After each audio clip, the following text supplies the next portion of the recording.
ഒരാളുടെ വ്യക്തിപരമായ മാത്രം തീരുമാനമാണ് പിരിയുക എന്നുള്ളത്. പക്ഷെ ഒരുപാട് ആളുകളുടെ പിരിയൽ നമ്മൾ കണ്ടിട്ടുണ്ട്. പക്ഷെ ഒരിക്കലും ഇത് നമുക്ക് അങ്ങോട്ടേക്ക് അംഗീകരിക്കാൻ പറ്റാത്തതുപോലെ തോന്നുകയാണ്. നമ്മൾ ഈ ഒരു വലിയൊരു തീരുമാനം സംഗതികളൊക്കെ എടുക്കുമ്പം സ്വാഭാവികമായിട്ട് എല്ലാവർക്കും ഉള്ള ആശങ്ക പോലെ തന്നെ മോളെ കുറിച്ചിട്ടുള്ള ആശങ്ക നമുക്ക് തന്നെയാണ് ഏറ്റവും കൂടുതലുള്ളത്. പക്ഷെ നമ്മൾ പിരിഞ്ഞു, അതൊരു രഹസ്യമാണ്, അത് നമ്മളിൽ മാത്രം ഒതുങ്ങുന്ന രഹസ്യമാണ്. നിങ്ങളുടെ ജീവിതമൊക്കെ നിങ്ങളുടേതായ ഒരു തീരുമാനമാണ്. ഈ ഒരു നമ്മുടെ ഈ ഒരു കോമ്പിനേഷനിലെ പാട്ടുകൾ കേൾക്കാൻ പറ്റുമോ എന്നൊക്കെയുള്ളതാണ് ആളുകളുടെ ആശങ്കയും സംഗതികളൊക്കെ. ആളുകൾ അതിൽ പൊതുവെ വരുന്നത് എന്താ വെച്ചാൽ, പ്രണയിക്കാൻ പഠിപ്പിച്ച നിങ്ങൾ പ്രണയിക്കാൻ മറന്നു. ലോകം ഇപ്പോൾ നാളെ സൂര്യൻ ഉദിക്കുമോ? റാധാ ബീഗം പിരിഞ്ഞാലും ഇല്ലെങ്കിലൊക്കെ നാളെ സൂര്യൻ ഉദിക്കും. കേരളത്തിൽ റാധാ ബീഗം പിരിഞ്ഞു, അതാണ് ഇപ്പോൾ പ്രശ്നം. ഒരു ഫീമെയിലിന് എപ്പോഴും മെയിൽ വേണം എന്നുള്ളതോ ഒരു മെയിലിന് എപ്പോഴും ഫീമെയിൽ വേണം പാടാന് എന്നുള്ള നിർബന്ധവും നമുക്ക് വേണ്ട. ഇനി ഒറ്റക്ക് പാടുന്നൊക്കെയുള്ള തമ്പനയിൽ ഞാൻ കണ്ടിരുന്നു. എല്ലാവരും അങ്ങനെ ഒറ്റക്ക് പാടുകയും ഒക്കെ ചെയ്യട്ടെ.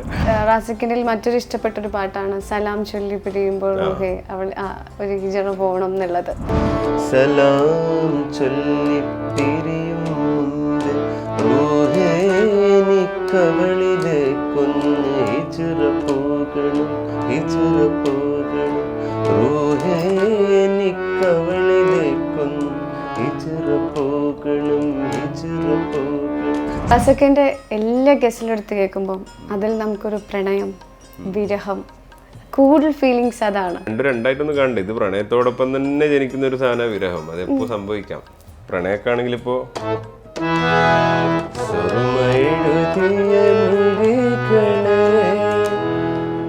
പ്രണയമധുരത്തെ തുളുമ്പും സൂര്യകാന്തി പൂക്കളെ ഓമലാളെ നിന്നെയോർത്ത് കാത്തിരിപ്പിൽ സൂചനയിൽ മമക്കിനാക്കൾ കോർത്ത് കോർത്ത് ഞാൻ നിനക്കൊരു മാല തീർത്തു, ഞാൻ നിനക്കൊരു മാല തീർത്തു.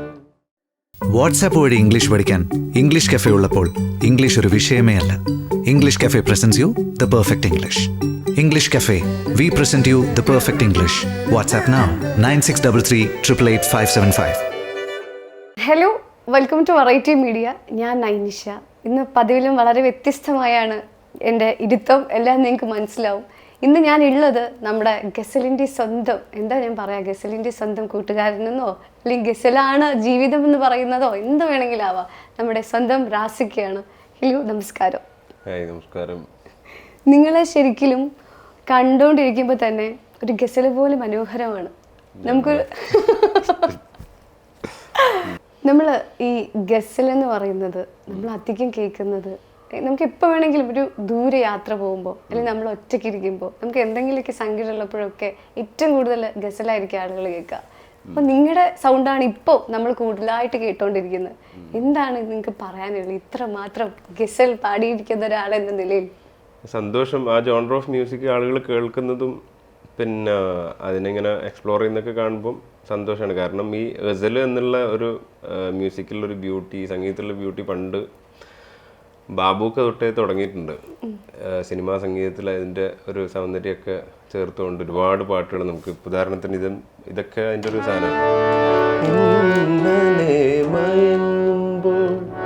ഒരു മണിക്കിനാവിൻ്റെ പൊന്നിൻ ചിലമ്പൊലി കേട്ടുണർന്നു. അതുപോലെ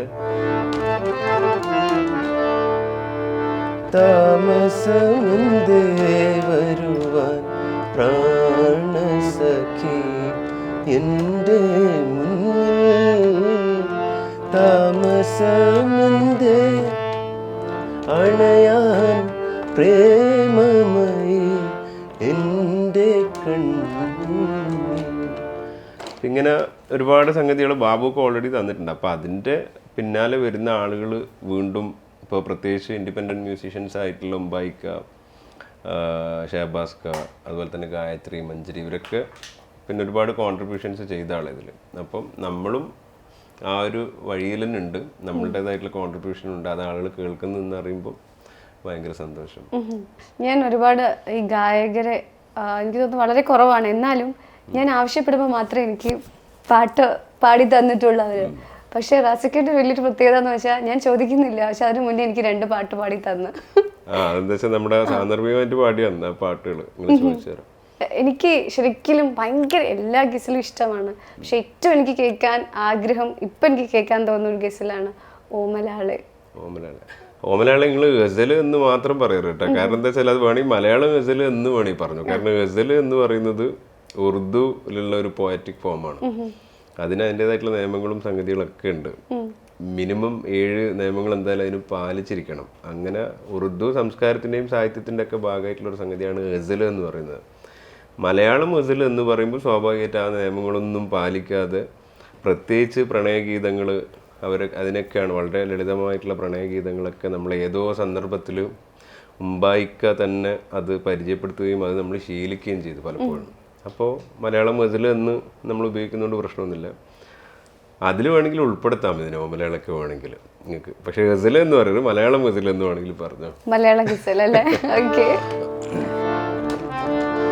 അസ്തമിക്കാൻ വെമ്പി നിൽക്കും, അസ്തമിക്കാൻ വെമ്പി നിൽക്കും സന്ധ്യയിൽ ഞാൻ കാത്തു നിൽക്കും. തെന്നലായി നീ പുൽകുമെങ്കിൽ ചാർത്തിടാമീ ഹൃദയമാല്യം, ചാർത്തിടാമീ ഹൃദയമാല്യം. ഓമലാളെ നിന്നെയോർത്ത് കാത്തിരിപ്പിൻ സൂചനയിൽ മമക്കിനാക്കൾ കോർത്ത് കോർത്ത് ഞാൻ നിനക്കൊരു മാല തീർത്തു, ഞാൻ നിനക്കൊരു മാല തീർത്തു. ഇപ്പോൾ ഒരുപാട് പേരുണ്ട് പല കൈൻഡ് ഓഫ് മ്യൂസിക്കിൽ, പലതരം റിയാലിറ്റി ഷോസ് വരെ ഇപ്പോൾ വരുന്നുണ്ട്. പക്ഷെ അതെല്ലാം ഇങ്ങനെ ഒരു ഉറുദു ഗസലായാലും മലയാളം ഗസലായാലും അധികമായിട്ടുണ്ടെന്ന് എനിക്ക് തോന്നുന്നില്ല, വളരെ കുറവാണ് ഈ ഒരു മേഖലയിലേക്ക് വരുന്ന ഗായകര്. ശരിക്കും റാസിക്ക എങ്ങനെയാണ് ഇങ്ങനെ ഒരു ഗസൽ എന്ന് പറയുന്ന ഒരു ഇതിലേക്ക് എത്തിപ്പെടുന്നത്, അല്ലെങ്കിൽ ഇങ്ങനെ തിരഞ്ഞെടുക്കുന്നത്? ഇത് ഒന്ന് എൻ്റെ നാട്ടിൽ ഇതുമായിട്ട് ബന്ധപ്പെട്ട ആളുകളും അതിൻ്റെ കൂട്ടായ്മകളും ഒക്കെ ഉണ്ടായിരുന്നു. പ്രത്യേകിച്ച് കണ്ണൂർ സിറ്റിയിൽ അബൂബക്കർ മെമ്മോറിയൽ മ്യൂസിക് ക്ലബ്ബ് എന്ന് പറയുന്ന ഒരു ക്ലബ്ബും ഒക്കെ ഉണ്ടായിരുന്നു. അപ്പോൾ നമ്മുടെ ഒരു ചൈൽഡ്ഹുഡൊക്കെ കൂടുതലും അങ്ങനത്തെ ക്ലബ്ബും ആളുകളെയും ഒക്കെ ചുറ്റിപ്പറ്റിയായിരുന്നു. അപ്പോൾ അതുകൊണ്ട് തന്നെ അത് ആ തരത്തിലുള്ള മ്യൂസിക് നമ്മളെ ആകർഷിച്ച് എന്നുള്ളതാണ് ആ സമയത്ത്. പിന്നീട് നമ്മുടെ ജോലിയും ഒക്കെ ആയിട്ട് ബന്ധപ്പെട്ട് UAE പോകുന്നു. അവിടെയും ഈ പറഞ്ഞ പോലെ ഇങ്ങനത്തെ കമ്മ്യൂണിറ്റി നമ്മൾ കണ്ടുപിടിക്കുന്നു, ഇരിക്കുന്നു.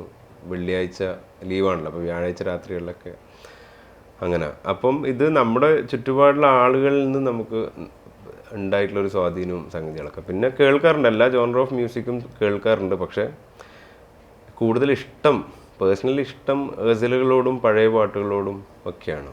അപ്പോൾ പ്രത്യേകിച്ച് നമ്മൾ പാട്ട് പാടുമ്പം നമ്മുടെ ശബ്ദവും ഒക്കെ കൂടുതൽ ചേരുന്നത് ഇത്തരം പാട്ടുകളോടാണ് എന്ന് ആളുകൾ പലപ്പോഴും പറയുന്നതിൻ്റെ അടിസ്ഥാനത്തിൽ അതിൽ തന്നെയാണ് എപ്പോഴും സ്റ്റിക്ക് ഓൺ ചെയ്ത് നിൽക്കുന്നത്. അതാണ് എൻ്റെ ഒരു സംഗതി. ഓക്കെ. ഇപ്പോൾ ഈ സ്റ്റേജിൽ കുറേ പെർഫോമൻസ് ഇപ്പോൾ വരുന്നുണ്ട്, പലരും പല വ്യത്യസ്തത കൊണ്ടുവരാൻ ശ്രമിക്കുന്നുണ്ട്. പക്ഷെ നിങ്ങളുടെ ഒരു വ്യത്യസ്തത ആയിട്ടല്ല, ഞങ്ങൾക്ക് എപ്പോഴും നിങ്ങളുടെ ഒരു ശബ്ദം ഇങ്ങനെ തന്നെ വരണമെന്നാണ് ഞങ്ങളുടെ ഒരു ആഗ്രഹം. അതായത് ഗസൽ ടൈപ്പ് ഓഫ് മ്യൂസിക്കിൽ തന്നെ പോകണമെന്ന്. ശരിക്കും ഈ സ്റ്റേജിലൊക്കെ റാസിക്കിൻ്റെ സൈഡിൽ നിന്ന് എന്തെങ്കിലും ഒരു വ്യത്യസ്തത കൊണ്ടുവരണം, അല്ലെങ്കിൽ വേറൊരു കൈൻഡ് ഓഫ് മ്യൂസിക്കിലേക്ക് പോകണം, അങ്ങനെ തോന്നിയിട്ടുണ്ടോ? അല്ല, നമ്മുടെ ഒരു ടൈപ്പ് ഓഫ്, നല്ലൊരു ചോദ്യമാണ്. എന്താ വെച്ചാൽ നമ്മുടെ ടൈപ്പ് ഓഫ് ലൈവ് പെർഫോമൻസ് എന്ന് പറയുന്നത് ഒരു പ്ലാനിങ് ഇല്ലാത്ത സംഗതിയാണ്. കാരണം ഇപ്പോൾ ഞാനിപ്പോൾ ഇന്നൊന്ന് പാടി, ഇപ്പോൾ ഉദാഹരണത്തിനൊരു പാട്ട്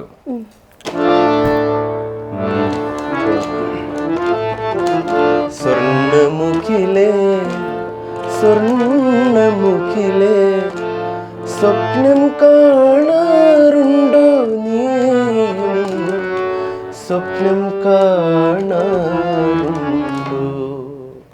ഇന്നിപ്പോൾ ഇങ്ങനെ ആയിരിക്കും പാടിയിട്ടുണ്ടാവും, പക്ഷെ അതിൻ്റെ ബേസിക് ട്യൂണും കമ്പോസർ പറഞ്ഞൊക്കെ അങ്ങനെ ആയിരിക്കും. പക്ഷെ ഓരോ സ്റ്റേജിലും നമ്മുടെ മൂഡും അന്നത്തെ ദിവസവും അന്നത്തെ ഓഡിയൻസും ഒക്കെ അനുസരിച്ചിട്ട് ചെറിയ ചെറിയ മാറ്റങ്ങൾ ഉണ്ടാവും പലപ്പോഴും. ഇപ്പം പാടിയ പോലെ ആയിരിക്കൂല അന്ന് പാടുന്നത്. അപ്പോൾ ഇത് ലൈവ് മ്യൂസിക്കാണ്. കാരണം അതിന് ബാക്കിംഗ് ട്രാക്കുകളോ ഈവൻ നമ്മളെ BPM അങ്ങനത്തെ സംഗതികളോ ക്ലിക്കോ ഒന്നുമില്ല. ഹാർമോണിയം വായിച്ച് പാടുന്നു, അതിൻ്റെ ഒപ്പരം തബല വായിക്കുന്നു. തബല വായിക്കുന്ന ആളായാലും ഒരു പ്രാവശ്യം വായിച്ച ടാക്കുകളോ താളോ ഒന്നുമല്ല പിന്നെ അടുത്ത പ്രാവശ്യം വായിക്കുന്നത്. അപ്പോൾ കംപ്ലീറ്റ്ലി ഓരോ ഇൻസ്ട്രുമെന്റ് കൈകാര്യം ചെയ്യുന്ന ആളുകളും എല്ലാം ലൈവ് ആർട്ടിസ്റ്റുകളാണ്. ഒരു പ്രാവശ്യം ചെയ്യുന്നതല്ല വീണ്ടും ചെയ്യുന്നത്. അപ്പോൾ നമ്മൾ ഒരു പ്രാവശ്യം വരച്ച വരയല്ല വീണ്ടും വരക്കുന്നത്, വ്യത്യസ്തമായിട്ടുള്ള ഒരു വരയാണ് പലപ്പോഴും. അതാണ് നമ്മുടെ ഒരു ലൈവ് പെർഫോമൻസിൻ്റെ ഒരു പ്രത്യേകത എന്ന് പറയുന്നത്. കാരണം അപ്പം നമുക്ക് എപ്പോഴും എല്ലാ സ്റ്റേജുകളും നമ്മളെ സംബന്ധിച്ചോളം പുതുമയുള്ളതാണ്. എല്ലാ സംബന്ധിച്ചും നമുക്കൊരു മടുപ്പ് വരുന്നില്ല പലപ്പോഴും. കാരണം തന്നെ ചെയ്തുകൊണ്ടിരിക്കുമ്പോൾ സ്വാഭാവികമായിട്ട് അത് മെക്കാനിക്കലാവുകയും നമുക്ക് മടുപ്പ് വരികയും ഒക്കെ ചെയ്യും. അപ്പോൾ നിങ്ങൾ പറഞ്ഞ വെറൈറ്റി എന്നുള്ളൊരു സംഗതി ഇതന്നെയാണ്. വ്യത്യസ്തത കൊണ്ടുവരാൻ വേണ്ടി ശ്രമിക്കുന്ന ഒരു സംഗതി വെച്ചാൽ എപ്പോഴും ഇങ്ങനെ ലൈവായിട്ട് പാടുക എന്നുള്ളത് തന്നെയാണ്. ഒരിക്കലും ഒരു യാന്ത്രികമായിട്ടുള്ളൊരു സംഗതിയിലേക്ക് പോവാതിരിക്കുക എന്നുള്ളൊരു സംഗതി, അതാണ് ചെയ്തുകൊണ്ടിരിക്കുന്നത്. അതിൻ്റെ ഒരു വ്യത്യസ്തത വരുത്താൻ വേണ്ടി ശ്രമിക്കുന്നത് എന്നുള്ളൊരു സംഗതി. പിന്നെ ഇതുകൊണ്ട് പഴയ പാടി വന്ന ശീലത്തിന് ചെറിയ മാറ്റങ്ങൾ നമ്മൾ കൊണ്ടുവരുന്നുണ്ട്. കാരണം ഒരു ട്രഡീഷണൽ ഗസൽ സിംഗിങ് സ്റ്റൈൽ എന്ന് പറയുന്നത് ഹാർമോണിയം തബലയും പിന്നെ അങ്ങനെയുള്ള സംഗതികൾ മാത്രമാണ്, സിത്താറും അങ്ങനെ പക്ഷെ നമ്മൾ ഒന്നും കൂടി പറഞ്ഞ പോലെ ജഗ്ജീത് സിംഗ് ഒക്കെ മുമ്പേ തുടങ്ങിയിട്ടുണ്ട്. ബാക്കിങ്ങിന് വേണ്ടി ഗിറ്റാറും കീബോർഡും ഇടക്ക് കഹോണും പെർക്കഷനും ഒക്കെ നമ്മൾ ആഡ് ചെയ്യുന്നുണ്ട്. എന്താണെന്ന് വെച്ചാൽ പുതിയ കാലത്തിൻ്റെ മ്യൂസിക്കിൻ്റെ സൗണ്ടിങ്ങും ഒക്കെ അതിൽ നമ്മൾ ചേർക്കാൻ വേണ്ടിയിട്ടുള്ള ശ്രമങ്ങളും സംഗതികളൊക്കെ. കാരണം എപ്പോഴും ഏതൊരു ജോണർ ഓഫ് മ്യൂസിക്കും പിന്നെ നമ്മുടെ മലയാളത്തിൽ ഫിലിം മ്യൂസിക്കിൻ്റെ ഒരു പിന്നെ സൗണ്ടിങ്ങിനോട് ചേർന്ന് നിൽക്കാൻ വേണ്ടി പലപ്പോഴും ശ്രമിക്കലുണ്ട്. ഇപ്പോൾ മാപ്പിളപ്പാട്ടായാലും നാടൻ പാട്ടായാലും ഗസലായാലും ഒക്കെ. കാരണം ഫിലിം എന്ന് പറയുന്നത് ഒരുപാട് ആളുകൾ, നല്ല കഴിവുള്ള ആളുകൾ മാറ്റിയെടുക്കുന്ന ഒരു സ്ഥലമാണ്. അത് സംഗീതമായാലും ലിറ്ററേച്ചർ ആയാലും ആർട്ടായാലും DOP ആയാലും ഒക്കെ. അപ്പം എപ്പോഴും നമ്മുടെ ശ്രദ്ധ, പ്രത്യേകിച്ച് മലയാളികളുടെ ശ്രദ്ധ സിനിമയാണ് ലാസ്റ്റ് വാക്ക്. ഇപ്പോൾ പാട്ടുകാരനെ കണ്ടാൽ ചോദിക്കും നിങ്ങൾ ഏത് സിനിമയിലാണ് പാടിയത് അല്ലെങ്കിൽ ഏത് മ്യൂസിക്കിലാണ്. അപ്പോൾ അതിനെല്ലാവരും നോക്കിക്കാണുന്നൊരു സംഗതിയാണ്. അപ്പോൾ ആ തരത്തിൽ സിനിമൻ്റെ സൗണ്ടിങ് അല്ലെങ്കിൽ ആ കമേഴ്ഷ്യൽ സൗണ്ടിങ് കുറച്ചൊക്കെ ഇതിലേക്ക് വരുത്താൻ വേണ്ടി ശ്രമിക്കുന്ന ചില വ്യത്യസ്തമായിട്ടുള്ള സംഗതികൾ നമ്മൾ ചെയ്യാറുണ്ട്. അതാണ് നേരത്തെ നിങ്ങൾ ചോദിച്ചത്, നിങ്ങളുടെ മ്യൂസിക്കിലും ലൈവ് പെർഫോമൻസിലും വ്യത്യസ്തതകൾ പുലർത്താൻ വേണ്ടി ശ്രമിക്കാറുണ്ടോ എന്നുള്ള സംഗതി അതാണ്. ഇങ്ങനെ ഇത്തരത്തിലുള്ള കാര്യങ്ങളൊക്കെ ശ്രദ്ധിക്കും, പെർഫോമൻസ് ആയാലും അതിൻ്റെ സൗണ്ടിങ്ങും പരിപാടികളൊക്കെ ആയാലും. റാസക്കിൻ്റെ എല്ലാ ഗസലെടുത്ത് കേൾക്കുമ്പം അതിൽ നമുക്കൊരു പ്രണയം, വിരഹം, കൂടുതൽ ഫീലിങ്സ് അതാണ്. പ്രണയം വിരഹം കൂടിയാണ് നമുക്ക് കൂടുതലായിട്ട് അറിയുന്നത്. ശരിക്കും ഏത് പ്രണയത്തിനെ പറ്റിയാണോ അല്ലെങ്കിൽ വിരഹത്തെ പറ്റിയാണോ കൂടുതൽ റാസക്കക്ക് ഇഷ്ടം? ഏതിനെ പറ്റി പാടാനും കേൾക്കാനുമാണ്? ഇതിൽ പ്രണയവും വിരഹവും രണ്ടായിട്ടൊന്നും കാണണ്ട. ഇത് പ്രണയത്തോടൊപ്പം തന്നെ ജനിക്കുന്ന ഒരു സാധന വിരഹം. അതെപ്പോൾ സംഭവിക്കാം. ഇഷ്ടത്തോടൊപ്പം തന്നെ ഉള്ളതാണ് നമ്മുടെ പറഞ്ഞ വേർപെടലും സംഗതികളും ഒക്കെ. അപ്പം ഇത് രണ്ടും ഒരുപോലെ പാടാൻ ഇഷ്ടമുള്ള സംഗതികളാണ്. ഇപ്പോൾ നമ്മുടെ പ്രണയക്കാണെങ്കിൽ ഇപ്പോൾ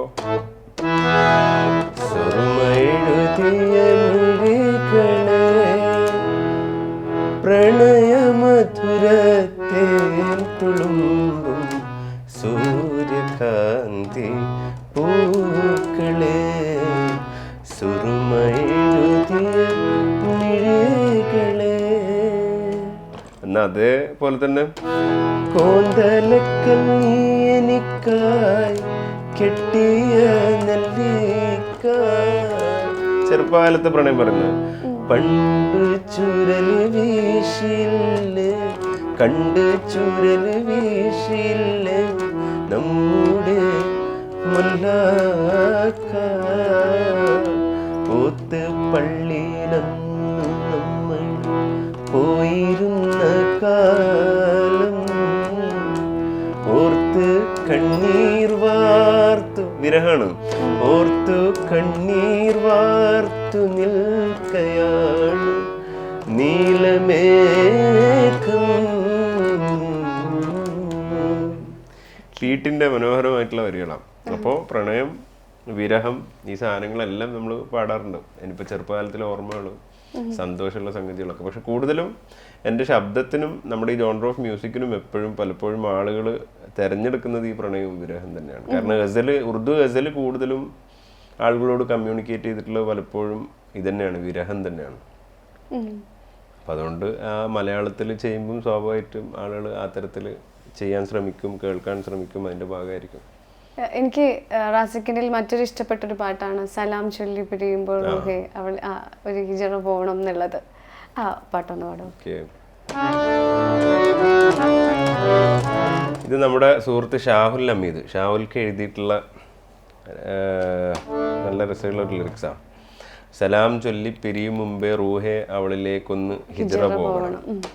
ഹിജ്റ എന്നുള്ളത് പലായനം എന്നാണ് പലപ്പോഴും നമ്മൾ പറയാറില്ല. ഒരു സ്ഥലത്ത് നിന്ന് മറ്റൊരു സ്ഥലത്തേക്ക് പറിച്ചു നടാണോ യാത്ര പോകാമെന്ന് വേണമെങ്കിലും പറയാം. അത് ജീവിത സൗകര്യങ്ങൾ തേടിയാവാം, അല്ലെങ്കിൽ മറ്റേതെങ്കിലും തരത്തിൽ നമ്മുടെ പിന്നെ ജീവിതത്തിൻ്റെ തന്നെ അന്വേഷണത്തിൻ്റെ ഭാഗമായിട്ട് പോകുന്നതാകും, പലതും ആകും. അപ്പം ഇത് എങ്ങനെയും ആലോചിക്കാം, കേൾക്കുന്നതൊക്കെ ഏത് തരത്തിൽ. സലാം ചൊല്ലി പിരിയും മുമ്പേ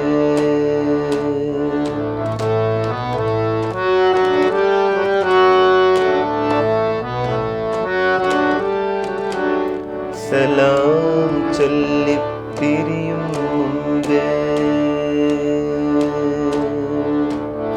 സലാം ചൊല്ലി പിരിയും മുമ്പേ റൂഹേ നിക്കവളിലേക്കൊന്ന് ഹിജ്റ പോകണം, ഹിജ്റ പോകണം. റൂഹേ നിക്കവളിലേക്കൊന്ന് ഹിജ്റ പോകണം, ഹിജ്റ പോകണം. സലാം ചൊല്ലി പിരിയും മുമ്പേ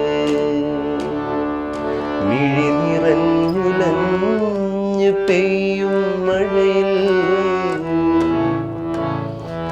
മിഴി നിറഞ്ഞുലഞ്ഞു പെയ്യും മഴയിൽ തണലൊരുക്കും തണലൊരുക്കും ഇലകളാവണം, തണലൊരുക്കും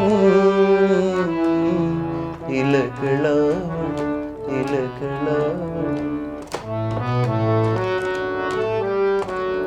സലാം ചൊല്ലി പിരിയും മുമ്പേ. ഈ പാട്ട് എനിക്ക് വളരെ പ്രിയപ്പെട്ടതാണ്. Thank you. റീസെന്റ് മറ്റൊരാൾക്കും കൂടി ഈ പാട്ട് പ്രിയപ്പെട്ടതാണെന്നുള്ളത് ഞാൻ കേൾക്കേണ്ടായി.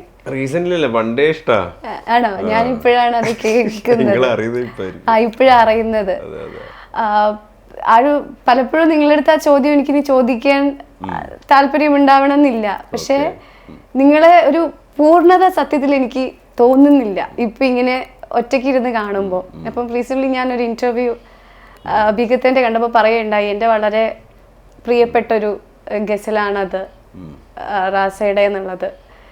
ശരിക്കും ഒരാളുടെ വ്യക്തിപരമായ മാത്രം തീരുമാനമാണ് പിരിയ എന്നുള്ളത്. പക്ഷെ ഒരുപാട് ആളുകളുടെ പിരിയൽ നമ്മൾ കണ്ടിട്ടുണ്ട്. പക്ഷെ ഒരിക്കലും ഇത് നമുക്ക് അങ്ങോട്ടേക്ക് അംഗീകരിക്കാൻ പറ്റാത്തതുപോലെ തോന്നുകയാണ്. ഇപ്പൊ ഇവിടെ ഒറ്റയ്ക്ക് ഇരിക്കാൻ വരെ എനിക്ക് ഭയങ്കരമായൊരു സങ്കടം. കാരണം നിങ്ങളെ ഞങ്ങൾ കാണുന്നത് ഒരുമിച്ചാണല്ലോ. ശരിക്കും ആ ഒരു പിരിയല് ഞാൻ ചോദിക്കാതെ പോയാൽ എൻ്റെ ഓഡിയൻസ് വരെ ചോദിക്കും, എന്തോ ഒരു വാക്ക് പോലും ബീഗത്തെ പറ്റി ചോദിക്കാനേന്ന് വരെ ഒരു ചോദ്യം വരും. ശരിക്കും റാസിക്ക് ഇപ്പൊ എന്താ അതിനെപ്പറ്റി പറയാനുള്ള ഒരു കാര്യം എന്തായിരിക്കും? അല്ല, ഈ തീരുമാനം നമ്മൾ മുമ്പേ എടുക്കുകയും മുമ്പോട്ട് പോവുകയും ഒക്കെ ചെയ്ത സംഗതികളാണ്. മീഡിയകൾക്ക് അത് ഇപ്പോഴാണ് ആഘോഷിക്കാൻ കിട്ടിയെന്നേ ഉള്ളൂ അതിൻ്റെ ഒരു സംഗതി. അത് നമ്മൾ ഈ ഒരു വലിയൊരു തീരുമാനം സംഗതികളൊക്കെ എടുക്കുമ്പം സ്വാഭാവികമായിട്ട് എല്ലാവർക്കും ഉള്ള ആശങ്ക പോലെ തന്നെ മോളെക്കുറിച്ചുള്ള ആശങ്ക നമുക്ക് തന്നെയാണ് ഏറ്റവും കൂടുതലുള്ളത്. പിന്നെ ഓഡിയൻസ്, നമ്മളെ കേൾക്കുന്ന ഓഡിയൻസ് ഉണ്ടാകുന്ന വിഷമങ്ങളും ഒക്കെ നമ്മൾ അംഗീകരിക്കുകയും അതിനെ എല്ലാ തരത്തിലും അതിനെ ഉൾക്കൊള്ളുകയൊക്കെ ചെയ്യുന്നുണ്ടാവും. പക്ഷേ നമ്മൾ പിരിഞ്ഞു, അതൊരു രഹസ്യമാണ്. അത് നമ്മളിൽ മാത്രം ഒതുങ്ങുന്ന രഹസ്യമാണ്, പുറത്ത് പറയാൻ ഇഷ്ടമല്ല. അതാണ് അതിൻ്റെ ഉത്തരം. അത്രയേ ഉള്ളൂ. ആരും തെറ്റോ ആരും ശരിയോ ഒന്നുമല്ല, എല്ലാവരും ശരിയാണെന്ന് ഞാൻ പറയാം. ഓരോ ലോകത്ത് എല്ലാവരും ശരി തന്നെയാണ്. അപ്പോൾ മീഡിയകൾക്ക് ആഘോഷിക്കാൻ ആ രഹസ്യം കൊടുക്കൂല, അത്രയേ ഉള്ളൂ. അല്ല, എല്ലാവരുടെയും വ്യക്തിപരമായ ഒരു സ്വാതന്ത്ര്യമാണത്. അതൊരിക്കലും ആരും അറിയാതെ തന്നെ ഇരിക്കട്ടെ എന്നാണ് ഞാനും ആഗ്രഹിക്കുന്നത്. പക്ഷെ നിങ്ങളുടെ ജീവിതമൊക്കെ നിങ്ങളുടേതായ ഒരു തീരുമാനമാണ്. ഈ ഒരു നമ്മുടെ ഈ ഒരു കോമ്പിനേഷനിലെ പാട്ടുകൾ കേൾക്കാൻ പറ്റുമോ എന്നൊക്കെയുള്ളതാണ് ആളുകളുടെ ആശങ്കയും സംഗതികളൊക്കെ. അതെ, അത് ഇപ്പോൾ ഞാനത് നേരത്തെ പറഞ്ഞിരുന്നു അതിൻ്റെ സംഗതികളൊക്കെ. അതിൻ്റെ ഡീറ്റെയിലിങ്ങിലേക്കൊന്നും പോകുന്നില്ല. അപ്പം ഇതുവരെ നമ്മൾ കൊടുത്തു, ആത്മാർത്ഥമായിട്ട് കൊടുത്തു, നല്ല രീതിയിലും നല്ല സംഗതികളിൽ തന്നെ കൊടുത്തു. പക്ഷെ എല്ലാ കാര്യവും വളരെ സത്യസന്ധതയോടുകൂടിയും ആത്മാർത്ഥതയോടുകൂടിയും ജെന്യൂനായിട്ടും ചെയ്യണമെന്ന് ആഗ്രഹമുള്ള ആളാണ് ഞാൻ. നമ്മൾ രണ്ടാളും അങ്ങനെയാണ്, ആ തരത്തിൽ ആഗ്രഹമുള്ള ആളുകൾ തന്നെയാണ്. അപ്പം അതുകൊണ്ടാണ് ആ തീരുമാനം. ഇപ്പോൾ ഒരുപാട് ആളുകൾ പിരിയുകയും ഒക്കെ ചെയ്യുന്നുണ്ട്. എല്ലാ ആളുകളും പ്രധാനപ്പെട്ട ആളുകളാണ്. നമ്മൾ മീഡിയൻ്റെ മുമ്പിൽ കുറച്ചൊരു ഈ പറഞ്ഞ പോലെ പ്രാധാന്യം ഉണ്ട് എന്ന് വിചാരിച്ചിട്ട് ഇത് ഭയങ്കരമായിട്ട് സംഭവമാക്കേണ്ട ഒരു സാധനമല്ല. നമുക്കിടയിൽ അത് പലതരത്തിലും ഹീലാവുകയും അതിനുള്ള പരിഹാരങ്ങൾ തേടുകയും ആളുകൾ ചെയ്യുകയൊക്കെ ചെയ്യുന്നുണ്ട്. അപ്പോൾ അതാണ് അതിൻ്റെ വിഷയം.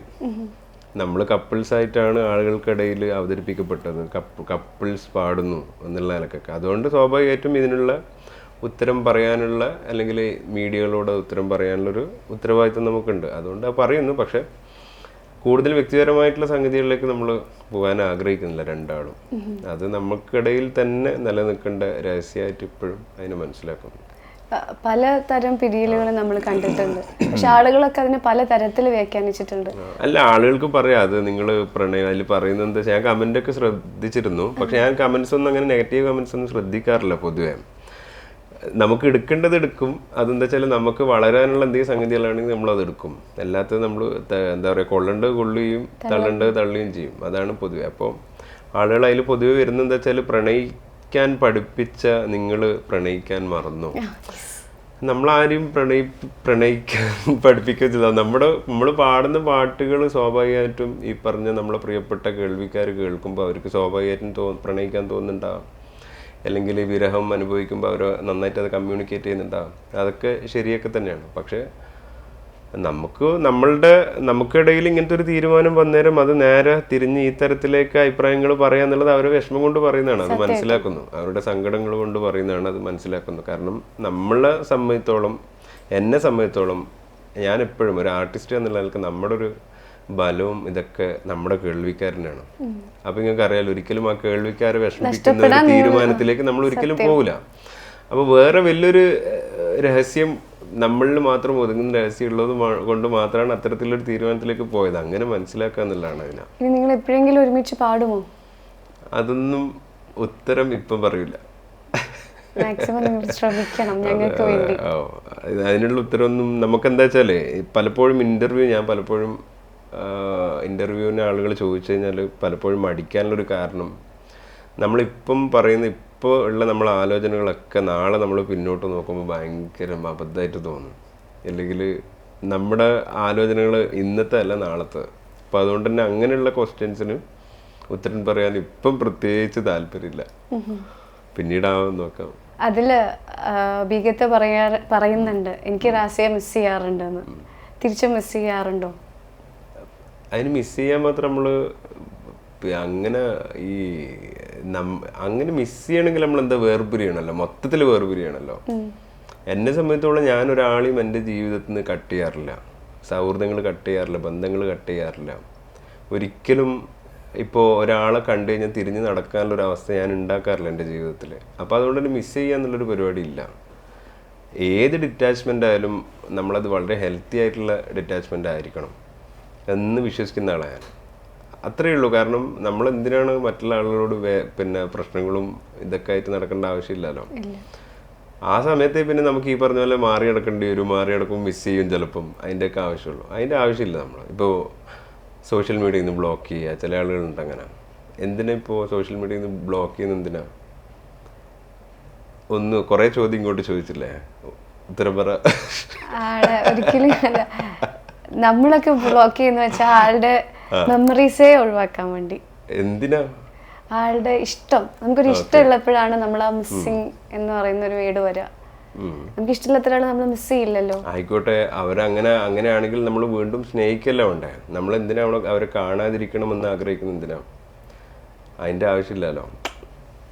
നമ്മൾ ഏതിപ്പോൾ ഉദാഹരണത്തിന് ഇപ്പോൾ നമ്മളെ ദാമ്പത്യ ബന്ധം ഇപ്പോൾ അതില്ലാതായിരിക്കുമ്പോഴും അത് കഴിഞ്ഞാലും നമുക്ക് സുഹൃത്തുക്കൾ പോലെ പെരുമാറാൻ പറ്റണമെന്നാണ് ഞാൻ പറയാം. ആളുകൾക്കിടയിലുള്ള ബന്ധം. ഇപ്പോൾ ഒരു ബിസിനസ് രണ്ടാളും ഒന്നിച്ച് ചെയ്തു, അതിൽ നിന്ന് തെറ്റി മാറി പിരിഞ്ഞു പോയി. പക്ഷെ അവിടെ ആ ബിസിനസ് കട്ടായെങ്കിലും നമ്മുടെ സൗഹൃദ ബന്ധം ഉണ്ടാവണമെന്ന് ഞാൻ പറയാം. നിങ്ങൾ നാളെ അവരെ കാണുമ്പം മാറി നടക്കേണ്ട ഒരു അവസ്ഥ നിങ്ങൾക്ക് ഉണ്ടാകാൻ പാടില്ല. അതേ ഞാൻ പറയാം. അപ്പോൾ നമ്മളെ എപ്പോഴും എല്ലാ ദിവസവും നമ്മളെ ആത്മശുദ്ധീകരണം അങ്ങനെ വേണമെങ്കിൽ പറയാം ആ വാക്ക്. അങ്ങനെ ശുദ്ധീകരിക്കാൻ പറ്റുകയാണെങ്കിൽ ഏറ്റവും നല്ലത്. കാരണം നമുക്ക് എപ്പോഴും സമാധാനം ഉണ്ടാവും അതിൽ. ഇത് വേറെ കുറിച്ചിട്ടുള്ള ഇങ്ങനെ കുറേ പ്രശ്നങ്ങളും സാധനങ്ങളൊക്കെ ഉള്ളിൽ വെച്ച് നടക്കുമ്പോൾ എന്ത് സമാധാനം ഉണ്ടാവില്ല. ആ അപ്പോൾ കുട്ടികളെ പോലെ ആകാൻ വേണ്ടി ശ്രമിക്കുക പലപ്പോഴും. പക്ഷെ ആളുകൾ പറയും നിങ്ങൾ എന്തെങ്കിലും തിരിച്ചൊന്നിക്കുമെന്നാ പറയുന്നത്. അല്ല, അതൊക്കെ ആളുകളുടെ വേദനകളും അവരുടെ ആശങ്കകളും ഒക്കെയാണ്. അതിനെ മാനിക്കുന്നു നമ്മൾ.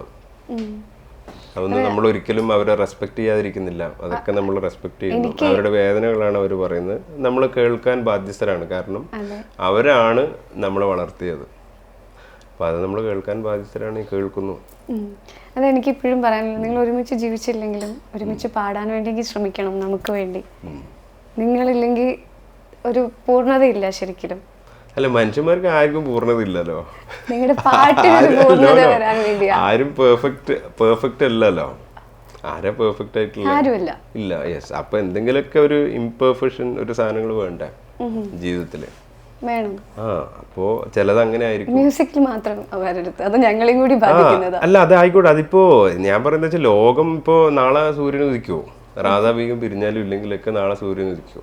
നാളെ ഉദിക്കാതിരിക്കുകയും ചെയ്യില്ല. ലോകം അതിൻ്റെ എപ്പോഴും അതിൻ്റെ ഡെയിലി സാധനങ്ങളിലേക്ക് മുമ്പോട്ട് പോകാൻ ചെയ്യും. പക്ഷേ ഈ സാധനങ്ങൾ, വേദനകളും സാധനങ്ങളൊക്കെ നമ്മൾ മനസ്സിലാക്കുന്നു. അതൊക്കെ ഉണ്ടാവും. അതൊരു ചരിത്രത്തിൻ്റെ ഭാഗമായി മാറുകയൊക്കെ ചെയ്യും എന്നുള്ളതാണ് അതിൻ്റെ ഒരു സാധനം. അതിനിപ്പോൾ ചരിത്രത്തിൻ്റെ ഭാഗമായി മാറാൻ തക്ക വിധ സീരിയസ് ആയിട്ടുള്ള വിഷയമാണോ എന്ന് പോലും ആലോചിക്കേണ്ടതുണ്ട്. കാരണം പാട്ടാണ്. നമുക്ക് ചർച്ച ചെയ്യാൻ എത്രയോ പ്രശ്നങ്ങളുണ്ട്. മനുഷ്യാവകാശ പ്രശ്നങ്ങൾ നേരിടുന്ന എത്രയോ ജനങ്ങൾ ലോകത്തുണ്ട്. നമ്മൾ എവിടെയോ എത്രയോ രക്ഷിതാക്കളെ നഷ്ടപ്പെട്ട കുറേ കുട്ടികളുണ്ട്. പല രാജ്യങ്ങൾ ഇപ്പോഴും അവർക്ക് സ്വന്തം വീടും ഭക്ഷണവും വെള്ളവും ഇല്ലാണ്ട് കഷ്ടപ്പെടുന്ന എത്രയോ ആളുകളുണ്ട്.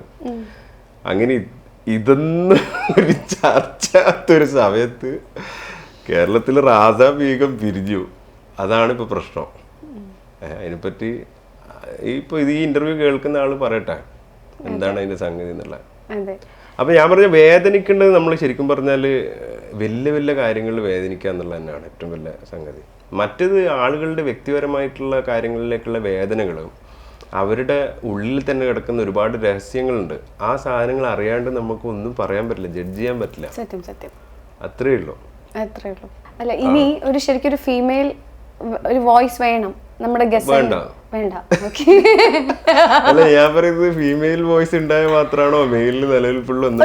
ഒരിക്കലും അല്ല. പക്ഷെ നിങ്ങളുടെ നീ ഇല്ലെങ്കിൽ അതല്ലേ അതിന്. പിന്നെ പല പാട്ടിന് ഓമലാലെ കിട്ടിയില്ല, അങ്ങനത്തെ കുറെ കിട്ടിയില്ലേ? കിട്ടി. അല്ല, അതല്ല, എനിക്ക് ഒറ്റ കൂടി ഉള്ളു. ഇതല്ല, ഇത് റിലേറ്റഡ് അല്ല. വീടാം, ഇത് വീടാം. അപ്പം ഏതായാലും ഒരു ഗസലിന് ഒരു ഫീമെയിൽ വേർഷനും കൂടി വരും. ഇപ്പൊ ഇത്രയും റാസക്കയുടെ കൂടെ ബീഗത്തായിരുന്നു ഉണ്ടായിരുന്നത്. പാടാനാണ്, ജീവിതമല്ല ഞാൻ റിലേറ്റ് ചെയ്യുന്നത്. അപ്പൊ അതില് ഇനി ഒരു ഫീമെയിൽ വോയിസ് കൂടി എടുക്കാൻ തയ്യാറാണോ ഒരാൾ? ഏകദേശം ഇല്ല. ഞാനിപ്പോ റാസ ലൈവ് എന്ന് പറയുന്ന ഒരു സോളോ പെർഫോമൻസ് ആണ് ഇപ്പൊ ചെയ്തുകൊണ്ട് വരുന്നത്. അതില് ഞാൻ ഒറ്റയ്ക്ക് തന്നെയാണ് പാടുന്നത്. കാരണം ഞാൻ നേരത്തെ പറഞ്ഞല്ലോ, ഈ ജോണർ ഓഫ് മ്യൂസിക്കിന്റെ ഒരു പ്രത്യേകത എന്താണെന്ന് വെച്ചാൽ 2 മണിക്കൂർ നമ്മൾ ഒറ്റയ്ക്ക് തന്നെയാണ് പാടാം. അങ്ങനെയാണ് നമ്മൾ ഉമ്പായിക്കും ഷഹബാസ്ക്കും നജ്മുൽ ബാബുക്കും പണ്ട് ബാബുക്കും ഒക്കെ ചെയ്തിരുന്നത് ഒരുപാട്. അപ്പോൾ അത് ഇന്നും തുടർന്ന് അതിനിപ്പോൾ സ്വാഭാവികമായിട്ട് ഇപ്പോൾ ബീഗവും സോളോ പ്രോഗ്രാമുകൾ ചെയ്യുന്നുണ്ട്.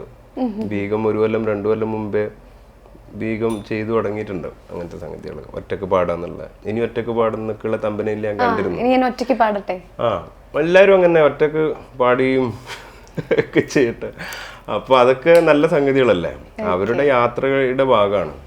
ഓരോ കലാപരമായിട്ടുള്ള യാത്രയുടെ ഭാഗമാണെന്ന് പ്രശ്നമില്ല. അപ്പോൾ അതുകൊണ്ട് ഒരു ഫീമെയിലിന് എപ്പോഴും മെയിൽ വേണം എന്നുള്ളതോ ഒരു മെയിലിന് എപ്പോഴും ഫീമെയിൽ വേണം പാടാൻ എന്നുള്ള നിർബന്ധവും നമുക്ക് വേണ്ട. പക്ഷെ ആളുകൾ അങ്ങനെ കണ്ടതുകൊണ്ടായിരിക്കാം. അങ്ങനെ ഒരു ശീലത്തിന്റെ ഭാഗമാണ് അതൊക്കെ. ശീലം മാറ്റാലോ. ഇത് നമുക്ക് മറ്റൊരു പാട്ട് ആരോഗ്യത്തിലേക്ക് മണ്ണിനടിയിൽ. അങ്ങനെ പാട്ട് വരട്ടെ.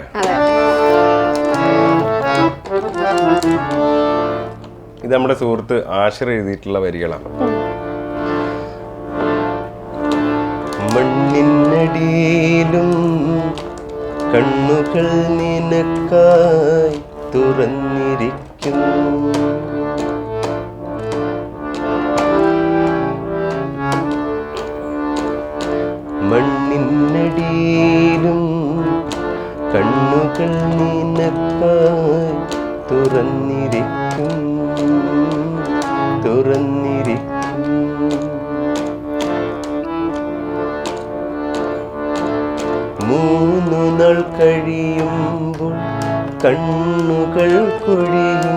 മൂന്നു നാൾ പൊഴിയും കണ്ണുകൾ പൊഴിയും കരളിൻ്റെ കണ്ണുകൾ തുറന്നിരിക്കും നിന്നെ ഒരു നോക്ക് കാണുവാൻ കൊതിച്ചിരിക്കും കരളിൻ്റെ കണ്ണുകൾ തുറന്നിരിക്കും നിന്നെ ഒരു നോക്ക് കാണുവാൻ കൊതിച്ചിരിക്കും കൊതിച്ചിരിക്കും.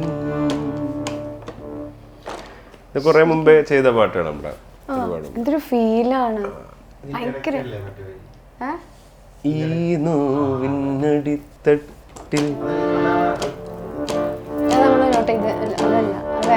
ഈ നോവിനടിത്തട്ടിൽ തനിയെ കിടക്കുമ്പോൾ ഇതുവഴി നീയൊന്ന് വന്നുവെങ്കിൽ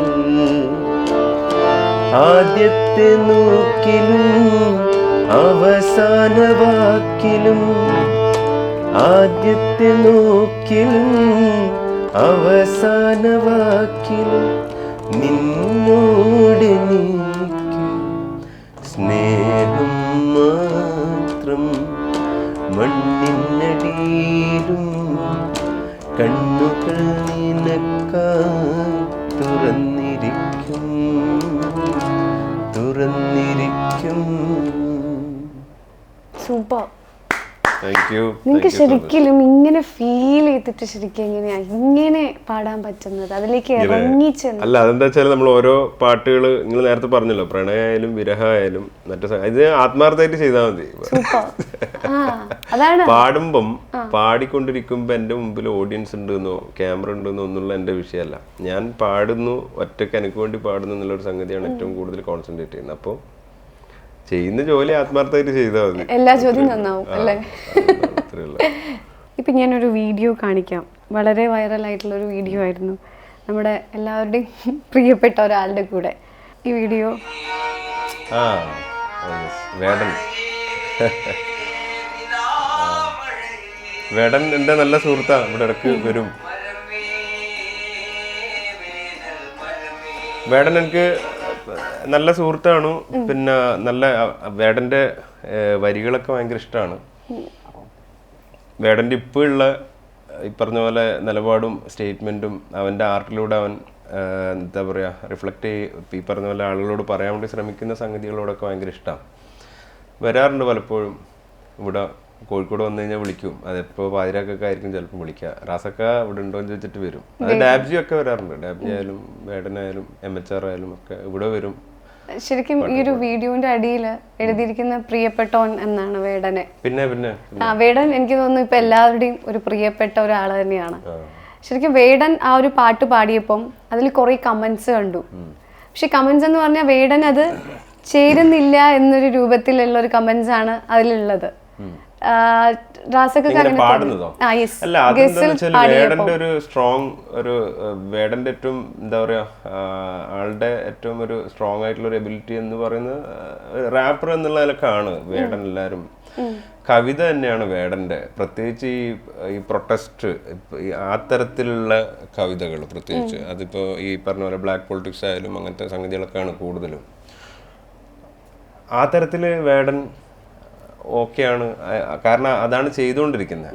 ഇപ്പം നമ്മുടെ ടൈപ്പ് ഓഫ് മ്യൂസിക് വേടന് ശീലമില്ല, പക്ഷെ നന്നായിട്ട് പാടുകയൊക്കെ ചെയ്യും. മണിൻ്റെ പാട്ടുകളൊക്കെ അത്തരത്തിൽ മെലഡിയസ് ആയിട്ടില്ല. ഇപ്പോൾ എന്നോട് റാപ്പ് എന്നുള്ള നിലക്ക് പറഞ്ഞാൽ എന്നെ കൊണ്ട് പറ്റൂല, കാരണം എനിക്ക് പരിചയമില്ലാത്തൊരു മേഖലയാണ്. കേൾക്കാറുണ്ട്, പക്ഷെ അത് പെർഫോം ചെയ്യാൻ പറ്റില്ല. അപ്പോൾ ഓരോ ആളുകൾക്കും അവരുടെ ഏറ്റവും പിന്നെ എന്താ പറയുക ഏറ്റവും എക്സ്പേർട്ടായിട്ടുള്ള സംഗതികളുണ്ടാവും, അത്രയേ ഉള്ളൂ അതിൽ. പക്ഷെ ഇവിടെ വന്നു കഴിഞ്ഞാൽ എല്ലാവരും പാടും. ശരിക്കും വേടന്റെ ഒരു വൈബ് നമ്മൾ സ്റ്റേജിൽ കാണിച്ചു. ശരിക്കും വേടൻ എങ്ങനെയാ പേഴ്സണലി? നല്ല എനിക്കിതുവരെ അനുഭവപ്പെട്ടൊക്കെ രസകരമായിട്ടുള്ള ഒരു അനുഭവങ്ങളാണ്. ഒന്നും മോശപ്പെട്ടിട്ട് എൻ്റെ മുമ്പിലൊന്നും ഇതുവരെ ഉണ്ടായിട്ടില്ല. നല്ല സുഹൃത്ത് തന്നെയാണ് വ്യക്തിപരമായും അവൻ്റെ കലാപരമായിട്ടുള്ള സംഗതികളായാലും ഒക്കെ. എല്ലാവരെയും അംഗീകരിക്കും. ഈ പറഞ്ഞ പോലെ നമ്മളെ അഭിപ്രായങ്ങളെയും കലാകാരന്മാരെ ഇങ്ങനത്തെ സംഗതികളൊക്കെ അംഗീകരിക്കുകയും പിന്നെ പ്രത്യേകിച്ച് കുട്ടികളോട് ഇവൻ ഇങ്ങനത്തെ എന്താ പറയുക വഴിതെറ്റി പോകുന്ന സംഗതികളൊക്കെ ഉണ്ടെങ്കിൽ അത് കൃത്യമായിട്ട് പറയും ഇതൊക്കെ ചെയ്യാറുണ്ട്. വേടനും പിന്നെ ഈ പറഞ്ഞ പോലെ തെറ്റുകളും സംഗതികളും ഒക്കെ സംഭവിച്ചിട്ടുണ്ട്. അതെ, അംഗീകരിക്കും എന്ന് പറഞ്ഞതുകൊണ്ട് പറയാണ്. സോഷ്യൽ മീഡിയ അതൊക്കെ കൈകാര്യം ചെയ്തിട്ടുണ്ട്, എല്ലാവരും കൈകാര്യം ചെയ്തിട്ടുണ്ട്. ഇപ്പോഴും അതിനെക്കുറിച്ച് ആളുകൾ ചോദിച്ചുകൊണ്ടിരിക്കുന്നുണ്ട്. പക്ഷെ അതിന് ക്ഷമ എന്താ പറയുക, അതിനോട് സോറിയൊക്കെ പറഞ്ഞിരുന്നു വേടൻ. ഞാൻ പറയുന്നതാവുന്നല്ല, ഇപ്പം നിലവിൽ വേടൻ കൈകാര്യം ചെയ്യുന്ന ഒരു വിഷയവും സംഗതികളിലേക്കാണ് നോക്കുന്നത്. മറ്റ് സംഗതികൾ ഇപ്പോൾ അവനെ കൊണ്ട് ഹേർട്ടായിട്ടുള്ള ആളുകൾക്കത് ഇത് തന്നെയാണ്, വിഷമം തന്നെയാണ്. അതിപ്പോൾ അവർക്ക് മാത്രമേ അതിൻ്റെ വിഷമങ്ങൾ അറിയൂ. നമ്മൾ പുറത്തുനിന്ന് എന്ത് പറഞ്ഞാലും അത് റെഡിയാണെന്നില്ല, അതൊരു വിഷമം തന്നെയാണ്. അതിനുശേഷം വേടനെ വിളിക്കുക റാസിക്ക് എന്തെങ്കിലും പറയുകയും ചെയ്തിരുന്നോ? ഈ ലാസ്റ്റ് റീസെന്റ് ഉള്ള ഇഷ്യൂ ആണ് നിങ്ങൾ പറയുന്നത്? ഇല്ല, റീസെന്റ് ഞാൻ വിളിച്ചിട്ട് കുറച്ചായി. അത് ഓൾറെഡി പിന്നെ മീഡിയാസും പിന്നെ ബാക്കി സംഗതികളൊക്കെ നമ്മൾ കാണുന്നതാണല്ലോ, ഓരോ അപ്ഡേഷനും സംഗതികളൊക്കെ. വേടന് വേണ്ടി ഒരു പാട്ട് പാടണം എന്ന് പറഞ്ഞാൽ ഏത് പാട്ടായിരിക്കും പാടാം? വേടന് വേണ്ടി പാടാം, എല്ലാവർക്കും വേണ്ടിയാണ്. വേടന് പ്രത്യേകിച്ച് ഇപ്പോൾ ഓക്കെ നമ്മുടെ സുഹൃത്ത് എന്നുള്ള നിലക്ക് വേടൻ ഈ പാട്ട് ഭയങ്കര ഇഷ്ടമായിരുന്നു. അവനിവിടെ വന്നാലൊക്കെ പാടുന്ന മറ്റേ ഇലയില്ലെങ്കിൽ നീ എങ്ങനെ തണലാക്കും, നീ എങ്ങനെ തുണയാക്കും, നീ എങ്ങനെ മരമാക്കും, നീയില്ലെങ്കിൽ ഞാനെങ്ങനെ മഴയാക്കും, ഞാനെങ്ങനെ നിഴലാക്കും, ഞാനെങ്ങനെ ഞാനാക്കും. മഴയേ നിലാമഴയേ മരമേ വേനൽ മരമേ, ഇലയില്ലെങ്കിൽ നീ എങ്ങനെ തണലാക്കും, നീ എങ്ങനെ തുണയാക്കും, നീ എങ്ങനെ മരമാക്കും. വേടൻ ഇഷ്ടമുള്ള പാട്ടാണ് ഇത്. നമ്മുടെ വേടൻ്റെ തന്നെ നാട്ടിലൊക്കെ ഉള്ള മൊയിനുദ്ദീൻ എന്ന് പറയുന്ന ആൾ ഇതിന്റെ ലിറിക്സും ഇതിന്റെ കമ്പോസിങ്ങും ഒക്കെ നിർവഹിച്ചിട്ടുള്ള നമ്മൾ ഇത് പാടി എന്നുള്ളതാണ് അതിന്റെ ഒരു സംഭവം. ഇതിപ്പം വേടന് വേണ്ടി ഞാൻ പാടാൻ പറഞ്ഞു, വേടൻ പാടിയ പോലെ തന്നെ ഒരു പാട്ട് പാടി തന്നു. വേടന് ഓക്കെ, വേടന് വേണ്ടി ഇപ്പം പാടാൻ ഓക്കെ, നമ്മളെപ്പോഴും പാടിക്കൊണ്ടിരിക്കുന്നതാണ്. വേടനായാലും മറ്റു സുഹൃത്തുക്കളും മ്യൂസിഷ്യൻസ് ആയിട്ടുള്ള എല്ലാ സുഹൃത്തുക്കൾക്കും വേണ്ടി നമ്മളെപ്പോഴും പാടുന്ന. അവിടെ ഇരുന്ന് കഴിഞ്ഞാൽ സ്വാഭാവികമായിട്ട് നമ്മൾ